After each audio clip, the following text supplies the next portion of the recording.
Welcome to Week 11 on the Turf and Touchdowns podcast. Looking forward to a fantastic Thursday night football game. Luke Elder, as always, alongside Tom Collins. I'm still recovering, Tom, from last Thursday night football. We were treated to something spectacular. Sometimes Thursday night football can suck, to be quite honest. But last week was fantastic. This week is going to be brilliant as well. But how about that Jamar Chase guy? Oh, what a bloke. I'm very well done with your two selections. You did say if you've got Jamar Chase in fantasy, or if you're betting him, fantastic, because he's going to go off. You were spot on. He had an amazing game. To be fair, the Ravens defense kind of helped him because they were absolutely shocking, especially the secondary. But Chase is an excellent player, and you landed both your selections. I let the podcast down. Mike Gesicki, I think it was over 44.5 yards I put up, and he got 30 or something similar to that. So I apologise, guys. But we did make amends in Sunday. We'll talk about that in the podcast later this week. You talked about how Thursday night football can sometimes be boring and just suck in general. Last week, obviously, was fantastic, as you say. I think the fact that Thursday night football sucks, that has now moved to Monday night football. What was that game last night between the Dolphins and the Rams? It was shocking. Well, the Dolphins obviously have had their problems so far this year. But that's been because Tua's not been there. Now he's back and they're still struggling a bit. I actually was involved in a fantasy football match, which neither of us deserved to win. We were both terrible. Like, both, I think, put up under 90 points, and I'm like second in the league. Like, my team's fine, but just nothing happened. And I needed Jalen Waddle to score under 10, and he got like 8.7 or something like that.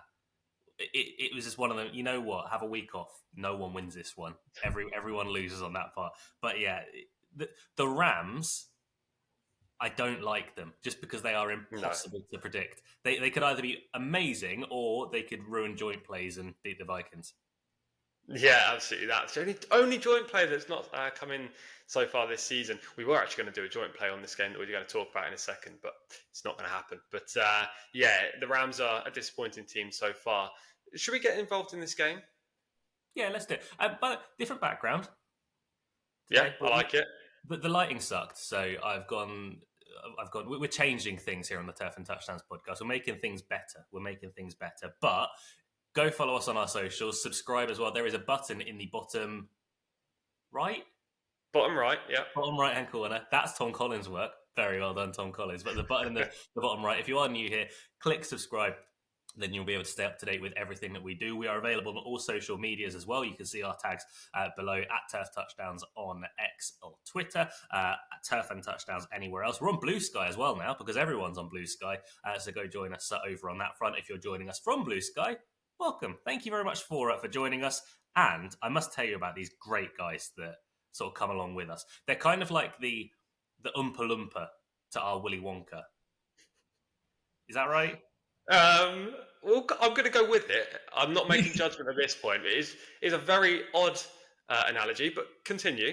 Yeah, well, in the new Wonka film, Timothée Chalamet, who does a fantastic job as Wonka, he gets his chocolate stolen by the Oompa Loompa, who is Hugh Grant. So, SBK is stealing our chocolate? I don't know. Sure. It's that Adam Bayliss guy again. But if you aren't with SBK, head across to them, download the app, then SBK will give all new customers £40 in free bets when you sign up and bet £10. What are you waiting for? T's and C's apply, 18 plus only. Please gamble responsibly. That's, of course, over in the UK. Thank you very much to SBK for their sustained support. And if they want to give us some chocolate, that will be absolutely fine as well. We are okay on that front. But let's talk about some actual football and stop dilly-dallying because we have got a fantastic Thursday night football matchup once again. The Commanders taking on the Eagles. The Eagles are 3.5-point favourites at home. The over-under is 49 points. The money line has the Eagles as the 5-9 favourites. I think this is a game that, some Thursday night games, whether they're good, whether they're bad, they're just games that you want to avoid from a betting front. It's not the case this week. I think this is one that you can absolutely get stuck into. And I think it's one that you can sort of play with confidence. Yeah, this is a really, really important NFC East matchup between the two teams that are dominating that division at the moment, largely due to the fact that Dallas absolutely stink and the Giants are one of the worst teams, if not the worst team in the NFL right now. So the Washington Commanders and also the Philadelphia Eagles. This is a huge moment for these two teams. Whoever wins this gets a huge upper hand in the divisional race, and therefore the chance to make the playoffs. The other team may still make the playoffs anyway as a wild card, given their good records at the moment. But this is a massive game, especially for a Thursday night football matchup. The Eagles are 3.5-point favourites, as you said. I think that's probably right. They're at home. Their record against Washington is fantastic. They've won 11 of the last 14 matchups against Washington. Do I want to bet the spread? Probably not. I don't like 3.5-point lines no matter what the matchup is, unless it's blatantly obvious that a team should be 6 or 7-point favourites. And to be honest, the over and under doesn't really interest me generally week to week, and it doesn't interest me in this matchup. So I won't be having a bet on the outcome necessarily, but I will be getting stuck into the player props. Yeah, I think both of us are going in that way as well. Just before we fully dive in, one thing I will say is that next week we want to do a giveaway, but there's a stipulation. There's a challenge for everyone out there. If you give a good number of likes. I think we'll go, for Thursday Night Football, I reckon we're going to go 40. 40, all right. 40 likes in this video, we will do a giveaway of some kind next week on the Sunday video. So 40 likes down below. Comments are fine as well. They don't really help on that part, but leave a comment with your best plays. But 40 likes, we'll do a giveaway for next week. We will see how that goes. The Eagles, they're quarterbacked by a guy called Jalen Hurts, Tom. Now, this is a guy that we spoke about quite a bit on this podcast. It's a guy that you've been using and abusing as well to good success. Yeah, I've been absolutely hammering Hurts. That might be the new title for this podcast, Hammering Hurts. Yeah, look, I love this guy as an anytime touchdown player, scorer, bet, anything. He finds the end zone more often than any other quarterback in the league by a substantial number. He is lethal from within 5 yards. And what is great about Jalen Hurts isn't even actually to do with Jalen Hurts. It's to do with the coaching stuff. If they get within 5, 4, 3 yards towards the end zone, they're giving the ball to Hurts. That is virtually fact. They don't look elsewhere. And with NFL, predicting coaching decisions is the crucial thing to winning bets and predicting, outcomes with player props. And the great thing about the Eagles is they make it so easy because the tush push and brotherly shove is such a big thing. They're so successful, they just don't veer from it. And therefore, it really helps Jalen Hurts. We've put up Jalen Hurts anytime touchdown the last 2 weeks. I have anyway, and he's won both times. And I'm going to quote myself from last week, Luke, on Sunday's pod. I said, if the bookmakers continue to put Hurts anytime touchdown as odds against, I will continue to tip him. No matter who is against, what the matchup is, I will continue to do it. Well, he's even money. That line may go. He did open 11 to 10. He's now even money. He may go odds on. But Jalen Hurts, anytime touchdown, is going to be the first of my 2 player prop selections in this week's game, Thursday Night Football. Just a little bit of backing. If you haven't watched the last 2 podcasts where I've talked about Jalen, I'll give you some statistics. Hurts has 10 rushing touchdowns in 9 games this year, 8 rushing touchdowns in his last 4 games. He will get all the carries inside the opposition 5. That's how it works. They don't go really to Saquon. He will likely have other chances as well when they're in the red zone, 10 yards, 15 yards away. He can scramble, QB draws, or just scrambling away from the pass rushes. Hopefully, Jalen Hurts can provide us the hat trick of anytime touchdowns over the last 3 weeks. Yeah, he looks like doing it. I mean, he found the end zone twice last week as well. And it's not just been tush push. It's not just been that. He's been rushing it in from sort of 20 yards out. One thing I did like is that they are so dedicated towards the tush push in Philadelphia. When Kenny Pickett came in last week after they whooped the Cowboys silly, they tried it with him as well. And it wasn't just a case of let's get something for him. It was like the last play of the game. They just did it. And then Kenny Pickett comes running off going, that was good, wasn't it? Right, let's go home. It's probably quite a bonus for Kenny Pickett not to lose yards when he tries to run the ball based on his Steelers career. Yeah, I mean, it did look worse, a lot worse than when Jalen Hurts does it, but all the same, they still tried it. They're dedicated towards that. I'm going to look at Jalen Hurts as well for my first bet, but I'm going to look slightly differently. Sure, he can get the touchdown. He's done that forever now. But I think his passing line is very low. 217.5 passing yards. It did initially open up 214.5, so it has risen 3 yards, quick maths, but I still think that's very low. Look, he's covered this line 5 out of 9 times so far this season. And you might think, that's not a very good record, Luke. And yeah, fair enough. That's absolutely fine. But there's been reasons towards that. The reasons that he hasn't covered it have been either the Eagles sucked and they just didn't play good football in whatever week, I think against the Buccaneers being the main one in week 4. But then last week against the Cowboys, I mean, he could have thrown for about 500. But they put the game to bed. The Cowboys were absolutely terrible without Dak Prescott. They won 34-6. And by the time the fourth quarter came around, he was out of the game. They put Kenny Pickett in. He threw for 202 on that occasion. The week prior to that against Jacksonville, he threw for 230. Again, though, they were out to a 16-0 lead. They were dominating the Jags. They're not going to do that to the Commanders. This is going to be a competitive game. He's going to have to throw the ball. Yes, Saquon Barkley might get his, and I imagine he's going to have another very productive game. But Jalen Hurts, over 217 yards, I like. Washington have been a funny defense. Now, we started off the year just absolutely hammering Washington. Whoever the wide receiver one was, over. Whoever the wide receiver one was, touchdown. It didn't matter. The likes of, I think earlier on in the year, Malik Neighbors was one of the earlier calls. The Commanders' defense has looked a bit better in recent times. I will say that part.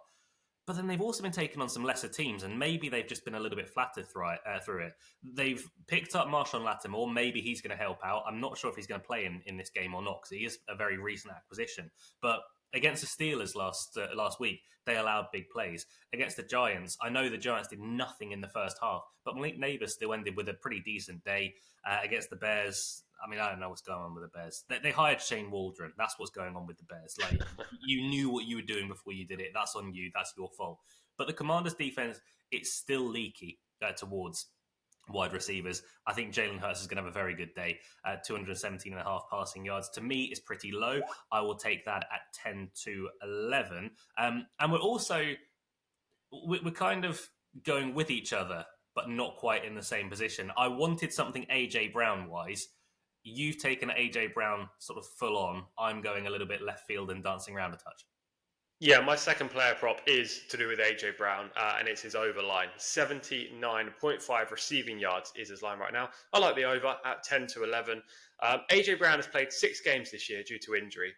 He suffered an injury back in Brazil, first game of the season against the Packers, and missed a few weeks. In 5 of those games, he's achieved 82 yards or more. The only game he didn't was against Jacksonville 2 weeks ago, where he just got 36 yards, but only had 4 targets, 2 catches. He just wasn't really used. He bounced back in a big way against Dallas. And that was kind of surprising considering Philadelphia was so dominant throughout the whole matchup. You don't really go to your wide receiver one when that's the case. You run the ball a lot, maybe throw to guys in the slot, in the seam, use your tight ends more. But AJ Brown got 109 yards. They were looking to AJ still, trying to get him to hit a good number and continue his nice streak this year. AJ's also played Washington 4 times in his career so far. Twice in 2022, twice in 2023. He's averaged 99 yards per game. Last year, he played them twice. He got 9 catches for 175 yards and 2 TDs, first time. Second time, 8 catches for 130 yards and 2 TDs. They cannot stop AJ Brown. Now, Marshawn Lattimore, interesting. Could he be the difference? I don't know. AJ Brown's over line is 79.5, as I say. I think that's a little bit low. He's likely to go over 100, in my opinion, and I'm happy to take 10-11.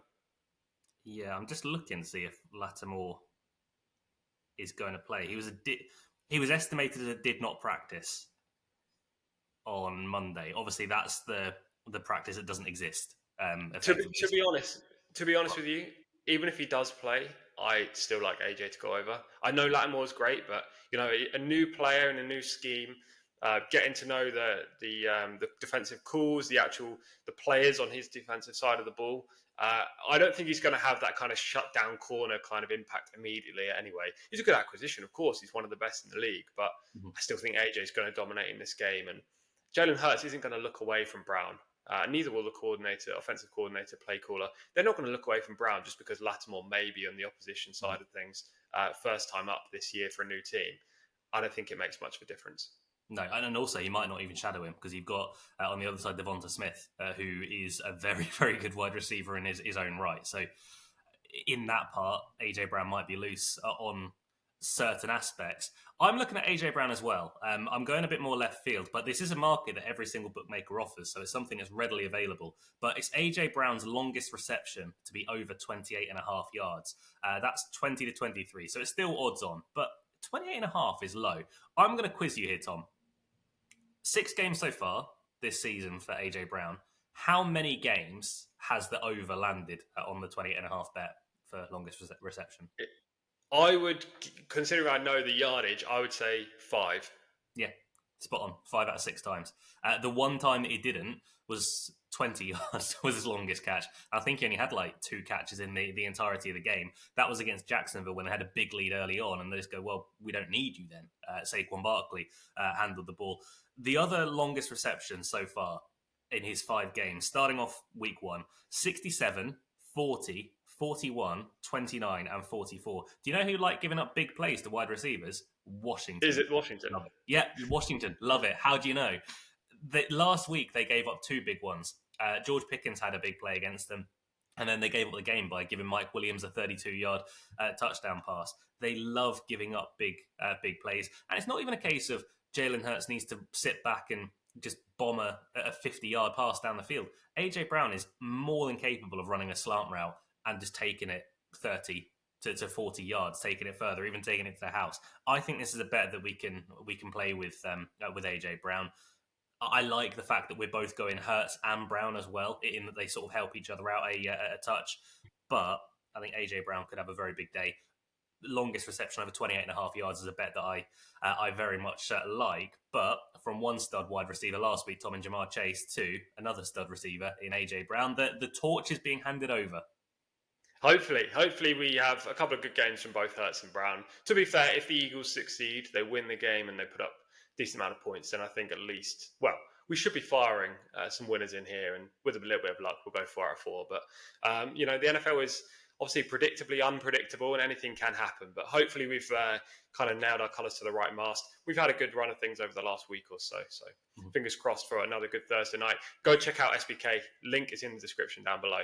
And as Luke said, you've got to like the podcast to be for that giveaway to be unlocked so we can really release it and you guys have a chance to win. Release it to the world. I don't know, it sounds a bit dark, that. I don't know. Right, that's us for Thursday Night Football on the Turf and Touchdowns podcast. Make sure you're subscribed down below. Leave a comment, leave a like as well. If you're new here, very welcome to the Turf and Touchdowns podcast. Also, any more housekeeping I need to do? I don't think so. No. Shall we say how well we did last week? 'Cause we did pretty well. I mean, you can drop it in if you want. I mean, 2 winners on Thursday Night Football out of 3. I think we had 8 out of 11 on Sunday. We both had 4 each. We did. Yeah. Stupid DeAndre Swift. No, actually, stupid Shane Waldron. That guy sucks. Right, that's us done. In Touchdowns podcast. We are back later on this week with an NFL video for the Sunday slate, and also we'll be doing a horse racing video as well. If you're a horse racing fan, make sure you stick around for that. But that is Thursday Night Football done. Until we next get the pleasure of speaking to you guys, stay safe, look after other. Goodbye.